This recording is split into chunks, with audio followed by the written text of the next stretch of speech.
بسم اللہ الرحمن الرحیم۔ السلام علیکم ناظرین، میں عبد الرحمن خان اور آپ کو اے آر خان آفیشیل کے پلیٹ فارم سے خوش آمدید کہتا ہوں۔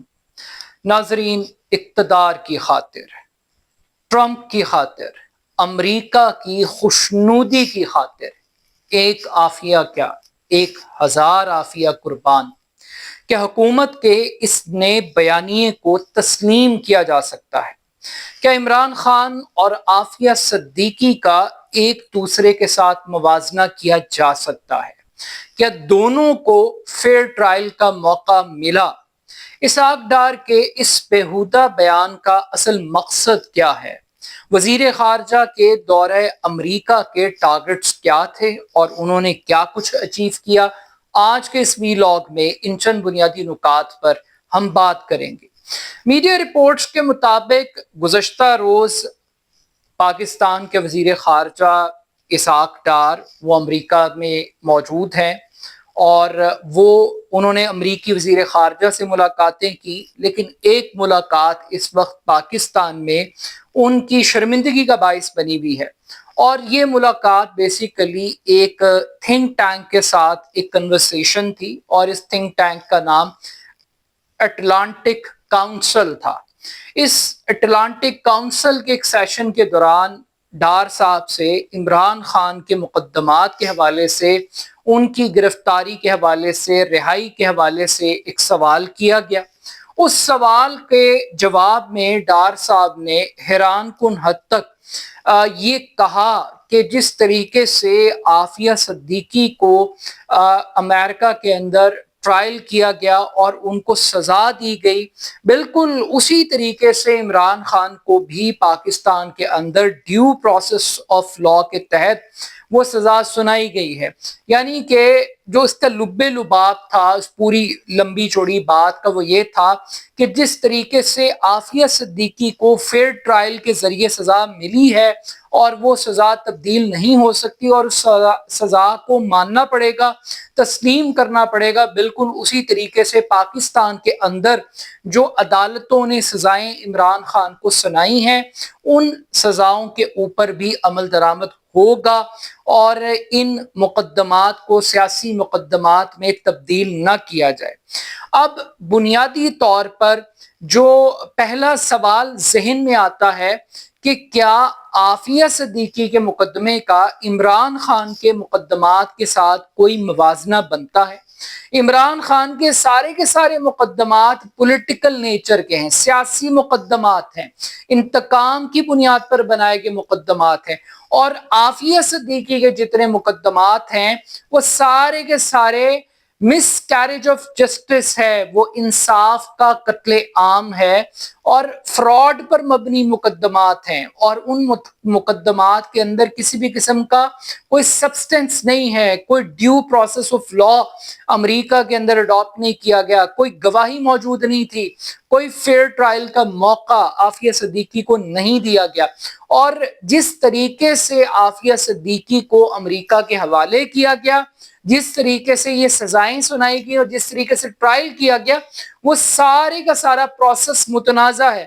اور یہ ہم نہیں کہہ رہے، یہ امریکی وکیل کہہ رہے ہیں جو عافیہ صدیقی کا مقدمہ لڑ رہے تھے، مگر ڈار صاحب نے یہ بتانے کی کوشش کی ہے، بنیادی طور پر ڈار صاحب نے ایک اعتراف جرم کیا ہے، اور اعتراف جرم یہ ہے کہ جس طریقے سے عافیہ صدیقی کا مقدمہ انفیئر ٹرائل کنڈکٹ کیا گیا اور اس کو مسلط کیا گیا پوری دنیا پر اور پاکستان پر، بالکل اسی طریقے سے ایک انفیئر ٹرائل عمران خان کا کنڈکٹ کیا گیا۔ چونکہ امریکہ بھی چور ہے، امریکہ بھی انصاف کے قتل میں برابر کا شریک ہے، تو اگر ہم شریک ہیں تو کوئی بڑی بات نہیں ہے، لہٰذا دونوں چور ہیں، دونوں بے ایمان ہیں، دونوں کرپٹ ہیں، تو اس وجہ سے اس کو بیلنس کر لیا جائے، قابل قبول کر لیا جائے۔ اب عمران خان اور عافیہ صدیقی کے مقدمے میں جو سب سے بڑی کامن چیز ہے وہ ہے فیئر ٹرائل کی اپرچونٹی۔ جس طریقے سے عمران خان پر مقدمات قائم کیے گئے اور جس طریقے سے سزائیں سنائی گئیں، جس طریقے سے ٹرائل کو جیل کے اندر میڈیا سے چھپا کر کنڈکٹ کیا گیا اور الیکشن سے 3 دن پہلے ایک سیریز کے اندر سزائیں سنائی گئیں. دنیا کے اندر اس ظلم اور جبر کی مثال نہیں ملتی. اب سب سے پہلے تو ہم عافیہ صدیقی کے مقدمے کو اور عمران خان کے مقدمات کو علیحدہ کر لیتے ہیں. بنیادی طور پر ڈار صاحب نے یہ بات کہی کیوں ہے؟ ڈار صاحب نے امریکہ کو ایک پیغام دینے کی کوشش کی ہے، امریکہ کو راضی کرنے کی، خوش کرنے کی ایک ناکام کوشش کی ہے. کہانی کچھ یوں ہے کہ عافیہ صدیقی کو 2003 میں کراچی سے اغوا کیا گیا. اغوا کرنے کے بعد 2008 کے اندر یہ پتا چلا کہ عافیہ صدیقی امریکہ کی تحویل میں ہے اور ان کو افغانستان سے گرفتار کیا گیا ہے، اور ان پر الزام یہ ہے کہ انہوں نے امریکی فوجیوں پر فائرنگ کی. پہلے ان سے اسلحہ چھینا اور فائرنگ کی. اس فائرنگ کے نتیجے میں کوئی شخص قتل نہیں ہوا. 2010 میں عافیہ صدیقی کو 86 سال کی سزا سنائی گئی اور ان کی تمام تر اپیلیں مسترد کر دی گئی. ایک سوال یہ ہے کہ عافیہ صدیقی امریکہ تک پہنچی کیسے؟ آج تک اس کا جواب کسی کے پاس نہیں ہے کہ پرویز مشرف نے عافیہ صدیقی کو کتنے میں بیچا، کیسے امریکہ کے حوالے کیا، وہ افغانستان کیسے پہنچی یا وہ افغانستان سے امریکہ کیسے پہنچی، ان کو کراچی سے کس طریقے سے اغوا کیا گیا. یہ ایک سٹیپ ہے. دوسرا سٹیپ یہ ہے کہ جس طریقے سے ٹرائل چلایا گیا اور جس طریقے سے جھوٹی گواہیاں ڈالی گئیں، وہ دوسرا process, due process of law پہ سوال ہے. اور تیسرا جو اب ایلیمنٹ ڈسکس ہو رہا ہے وہ جیل کے اندر جو سلوک ان کے ساتھ روا رکھا گیا ہے، وہ تیسرا ایلیمنٹ ہے. اب پاکستان کے اندر پچھلے دنوں سے کچھ عرصے سے ایک مقدمہ اسلام آباد ہائی کورٹ میں زیر سماعت ہے. اس مقدمے میں حکومت پاکستان نے باقاعدہ طور پر یہ اعلان کیا ہے کہ وہ عافیہ صدیقی کے مقدمے میں، جو کہ امریکہ میں ہے، وہ نہ تو فریق بنے گی، نہ عافیہ صدیقی کی کسی بھی قسم کی کوئی معاونت کرے گی. یہ بیان دیا حکومتی وکیل نے. اس کے اوپر اسلام آباد ہائی کورٹ کے جج نے، سردار صاحب نے، انہوں نے یہ کہا کہ آپ تحریری وجوہات لے کر آئیں کہ آخر حکومت پاکستان عافیہ صدیقی کی رہائی میں کیوں انٹرسٹڈ نہیں ہے.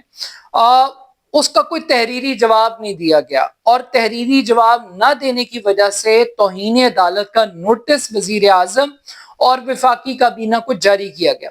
اب جب یہ نوٹس جاری ہوا تو عدالت کے روسٹرز کو تبدیل کیا گیا، کاز لسٹ کو چینج کیا گیا، جج صاحب کو مقدمے کی سماعت کرنے سے روکنے کی بھرپور کوشش کی گئی.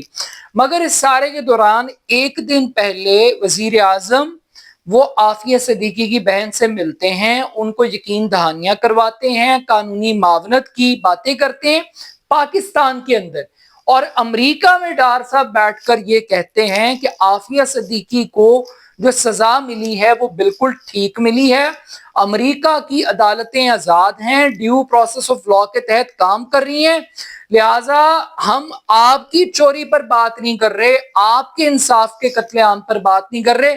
آپ بھی اسی روایت پہ چلتے ہوئے پاکستان میں جو عدالتیں عمران خان کے ساتھ مذاق کر رہی ہیں، عمران خان کا جو فیئر ٹرائل کا حق ہے اس کو بلڈوز کر رہی ہیں، آپ اس پر خاموشی اختیار کریں.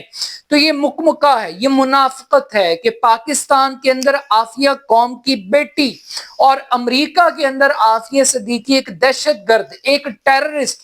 تو یہ ہپوکریسی ہے جو پاکستانی حکمرانوں کے اندر پائی جاتی ہے. یہ اسی طریقے سے ہے جس طریقے سے ماضی کے اندر پاکستان کے سیاستدان امریکہ کو کہتے رہے کہ تم ڈرون اٹیکس کرتے رہو، ہم مذمت کرتے رہیں گے. حقیقت میں اجازت دے رہے تھے امریکہ کو کہ آپ ڈرون اٹیکس کریں، اور پاکستان کے اندر مذمتیں کر رہے تھے کہ یار ہم تو امریکہ کو روک نہیں سکتے، صرف مذمت ہی کر سکتے ہیں. تو یہ ٹوپی ڈرامہ ہے. اور یہ اسی طریقے سے ہے کہ پاکستان سے لوگوں کو پکڑ پکڑ کے امریکہ کے حوالے کرتے رہو اور بعد میں مظلومیت کے کارڈ لا کر قوم کو بے وقوف بناؤ. تو یہ اعتراف جرم ہے، یہ ہپوکریسی ہے، یہ منافقت ہے کہ ایک غلط کام کو دوسرے غلط کام کو جسٹیفائی کرنے کے لیے استعمال کرنا. اور پھر ایک اور چیز ہے، ڈار صاحب نے ایک بڑی باریک واردات کھیلنے کی کوشش کی ہے۔ عافیہ صدیقی کے اوپر ایک الزام تھا کہ وہ طالبان کی سہولت کار تھی، عمران خان کے اوپر بھی یہ ٹیگ ہے کہ وہ طالبان خان ہے اور ایک فنڈامنٹلسٹ ہے۔ تو ڈار صاحب نے امریکہ کو ری انشور کرانے کی کوشش کی ہے کہ عافیہ صدیقی اور عمران خان ایک ہی ہیں، تو یہ بھی ایک ٹوسٹ دینے کی کوشش کی ہے۔ اب اگر پاکستان کے اندر کوئی امریکی شہری کسی پاکستانی شہری کو قتل کر دے، جیسے کہ ریمنڈ ڈیوس کا واقعہ ہے، تو دیت کے قانون کو ریاست استعمال کرے گی اور ریمنڈ ڈیوس کو باہر بھگا دے گی۔ شکیل آفریدی کو یہ کل امریکہ کے حوالے کر دیں گے جب ان کا دل کرے گا۔ یہ پکڑ پکڑ کے پاکستانیوں کو ڈالرز کی خاطر، امریکہ کو خوش کرنے کی خاطر، امریکی جنگ کو سپورٹ کرنے کی خاطر یہ سب کچھ کریں گے۔ مگر وہ ایک فکرہ استعمال ہوتا ہے کہ کوئی شرم ہوتی ہے، کوئی حیا ہوتی ہے، کوئی گریس ہوتی ہے، کوئی اخلاقیات ہوتی ہیں، مگر پاکستانی سیاست کے اندر اقتدار کی خاطر شرم، حیا، گریس، اخلاقیات سب ختم ہو گیا۔ اب یہ کیا کر رہے ہیں؟ یہ مسلسل یہ سوچ رہے ہیں کہ کس طریقے سے ہر وہ کام کرنے کی کوشش کر رہے ہیں جس طریقے سے یہ ٹرمپ کو خوش کر سکیں، اس کی خوشنودی حاصل کر سکیں۔ کیوں؟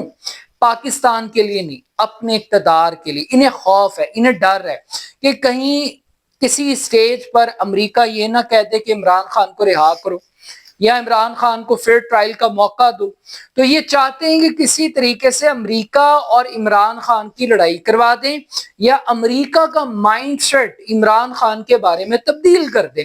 تو یہ اپروچ ہے۔ ہاں، عمران خان کی اپنی ایک پالیسی تھی، ایبسلوٹلی ناٹ کی، عمران خان کا اپنا ایک سٹانس تھا، لیکن جس طریقے سے عمران خان کی پارٹی اوورسیز پاکستانی اس سے متعلق اپنا ایک نیریٹو، اپنا ایک بیانیہ امریکہ کے اندر بنانے کی کوشش کر رہے ہیں، کیمپین چلا رہے ہیں، تو ان کو خوف ہے اور یہ خوف ان کے اندر کھٹک رہا ہے۔ یہ پاکستان کے لیے کوئی بات نہیں، یعنی اگر ٹرمپ کا انٹرسٹ اس چیز کے اندر ہے کہ اس کو پوری دنیا کے منرلز کے اوپر قبضہ کرنا ہے، تو یہ خود پلیٹ میں رکھ کے بلوچستان اس کے حوالے کرنا چاہتے ہیں۔ یہ چاہتے ہیں کہ کسی طریقے سے ہم امریکہ کی ضرورت بن جائیں اور ہماری نوکری پکی ہو جائے۔ یہ پاکستان کے انٹرسٹ کو نہیں سوچ رہی، اپنی ذات کے انٹرسٹ کو پہلے نمبر پر ترجیح دے رہے ہیں۔ اب اس بیان کی اور اس دورے کی ٹائمنگ بڑی امپورٹنٹ ہے۔ ٹائمنگ فیکٹر یہ ہے کہ عمران خان کے بچے وہ امریکہ کے اور لابنگ کے لیے اور ان کے خلاف پی ایم ایل این کا جو میڈیا سیل ہے وہ کیسی کیسی خبریں لگا رہے ہیں۔ یعنی مثال کے طور پہ کیپٹل ہل کے ایک کلب کے اندر وہ کھانا کھا رہے ہیں قاسم مسلمان، تو اس کے ساتھ ایک فیک کیٹرنگ مینیو بنایا گیا اور اس کے اندر یہ کہا گیا کہ یہاں پہ حلال فوڈ دستیاب نہیں ہے، اور اس کے اوپر پی ایم ایل این کے جو ٹرولز تھے انہوں نے یہ ڈرامہ شروع کر دیا کہ دیکھو جو یہودیوں کے بچے حرام کھاتے ہوئے اور ہیم کھاتے ہوئے اور پتہ نہیں کیا کچھ اس کے اوپر لکھا۔ لیکن آج فیکٹ چیک کی رپورٹس نے بتایا کہ جتنی باتیں تھیں سب غلط تھیں، جھوٹ تھیں، فراڈ تھیں اور بوگس تھی۔ اسی طریقے سے پاکستان کے اندر خبریں کیا لگوائی جا رہی ہیں؟ جمائمہ یہ کہہ رہی ہے کہ عمران خان کے بچوں کو عمران خان کے خاندان سے خطرہ ہے۔ یعنی اس قدر غلط فہمیاں تاکہ لوگوں کو حوصلہ ٹوٹے، لوگوں میں ایک بے چینی اور اضطراب پیدا ہو۔ اب ایک فیکٹر تو کاؤنٹر کرنا ہے عمران خان کے بچوں کے دورہ امریکہ کو، دوسرا فیکٹر بڑا امپورٹنٹ ہے اور وہ یہ ہے کہ ہم نے ایک ہی وقت میں چین اور امریکہ کو راضی رکھنا ہے، یعنی ہاتھی اور ریچھ ان دونوں سے دوستی ایٹ اے ٹائم کرنی ہے۔ تو آرمی چیف اب چین کی نوکری کر رہا ہے، پہلے آرمی چیف نوکری کر رہا تھا ٹرمپ کی خوشنودی کی خاطر، ٹرمپ کو امن کا نوبل انعام۔ یعنی اندازہ لگائیں کہ ایک شخص جس کو کریڈٹ جاتا ہے کہ 60,000 غزہ میں بندے مر گئے، جس کی وجہ سے ایران کے اوپر ایک جنگ مسلط ہوگی، اس شخص کو امن کا نوبل انعام انہوں نے دیا ہے صرف اپنے اقتدار کی خاطر اور کسی چیز کی خاطر نہیں، کہ بھائی ہماری نوکری پکی رہے، ہماری روٹیاں چلتی رہیں۔ تو یہ ایک اسٹریٹجی ہے کہ ایک طرف آرمی چیف امریکہ حاضری لگوا کے ہے، وہ چین چلا گیا، اب ڈار صاحب چلے گئے امریکہ اور ان کو بتانے کے لیے گئے ہیں کہ نہیں جناب، ہم آپ کے پرانے وفادار، آپ کے خادم ہیں، but still at the end of the day ایک انتہائی منافقانہ افسوس کن ریاکشن گورنمنٹ کا وزیر خارجہ کے لیول پر، اتنی غیر ذمہ داری کہ ایک ناانصافی کو آپ انصاف کہیں، ظلم کو آپ قانون کا نام دے دیں، اور ڈیو پروسیس آف لا کو، ایک انفیئر ٹرائل کو ڈیو پروسیس آف لا کا وہ قرار دے دیں، تو یہ بڑا ظلم ہے۔ یعنی اندازہ لگائیں کہ جب کل عدالتیں نواز شریف کو ڈسکوالیفائی کر رہی تھیں تو وہ جی ٹی روڈ کے اوپر 5 ججوں کو گالیاں نکال رہا، ٹارگٹ کر رہا تھا۔ جب عدالتیں مریم نواز کو سزا دے رہی تھیں تو وہ مظلوم تھی، وہ قوم کی بیٹی تھی، اور عافیہ صدیقی کو جو سزا مل رہی ہے وہ قانون کے بھی مطابق ہے، انصاف کے مطابق ہے، اور اس میں کوئی ظلم ان کو نظر نہیں آ رہا۔ اس سے بڑا ظلم کیا ہوگا؟